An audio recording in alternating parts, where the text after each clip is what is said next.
Alright, so the next topic I'm going to discuss is Captain America Civil War and the hypocrisy of Iron Man. Now, it's a very good movie, and what I find interesting is I watched it a couple of times and noticed a couple of things. So one thing that I noticed was Iron Man. Well, he sat in that conference room table lecturing Captain America about how they need to have the Sokovia agreement to regulate the superheroes. I thought to myself, well, here's this guy who pretty much does whatever he wants. I mean, he commits murder at his leisure. He's responsible for a couple of catastrophes. And I thought it was odd. He just sat there and criticized Captain America, talking about how we need to be reined in, when he himself shouldn't have been reined in. Captain America, for the most part, was pretty much under control. I mean, it's not like he operated with, broad freedom. I mean, he did what he did for the most part under orders. If you look back through most of his movies, he's usually under orders, whether he's working for the government or SHIELD, to some capacity. But let's take a look at Iron Man. Now, Iron Man, think back to the first movie. When he fully developed his first Mark 1 or probably the Mark 2 armor and was all red and gold, he had all developed. And when he saw what was going on in that unnamed Mideast country, he flies over there and kills those guys.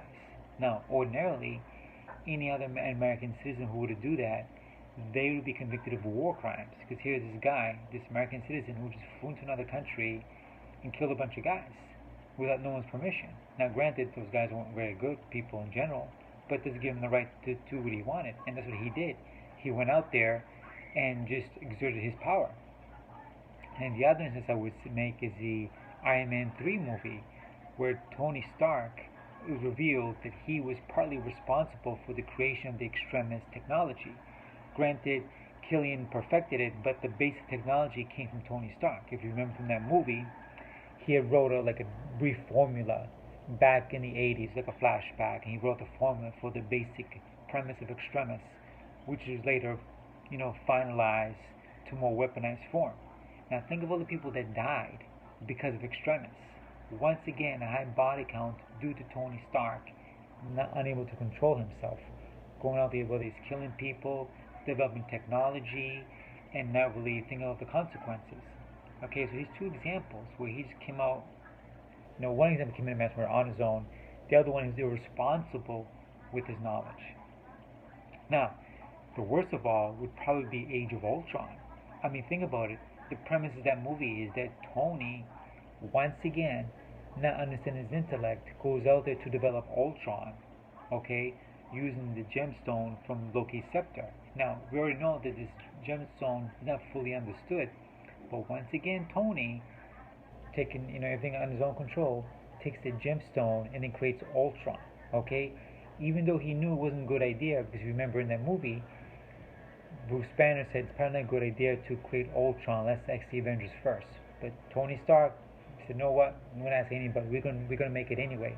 And what happens? He creates Ultron. Ultron gets loose and kills a whole bunch of people. Now, granted, they stopped him, but look at the body counts. Look what was done. Look at the damage that was done. Most of the reputation that the Avengers had that were bad is mostly due, in fact, because of Tony Stark. Because in Avengers: Age of Ultron,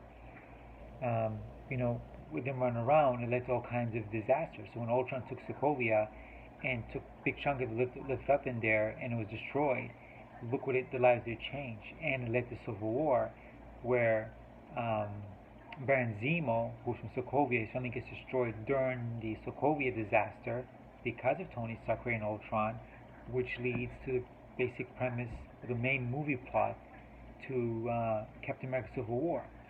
So for the most part, Steve Rogers is very responsible in his behavior. I mean, the only thing you could say is like he's kind of misguided with his friendship with Bucky. Yes, Bucky's under control of Hydra, but protecting Bucky, every time Bucky, aka the Winter Soldier, escapes, he kills more people, he gets captured more people. So the only, D-bag thing that Captain America does is protecting the Winter Soldier. But he's not going around lecturing everybody. But Iron Man, he's going around lecturing everybody how in Captain America Civil War about how they need to be reined in when he himself is the main problem. So once again, we have mass murder, not mass murder, but like murders he committed, war crimes in that Mideast country, okay? Not when he was captured, But when he fine-tuned the Mark II armor and flew over there to rescue those people, again, no permission, went there, killed a bunch of people, committed war crimes. Okay, Iron Man 3. Okay, he loosely was confirmed that he was indeed partly responsible for the creation of Extremis, which led to a high body count. And now we have Avengers: Age of Ultron.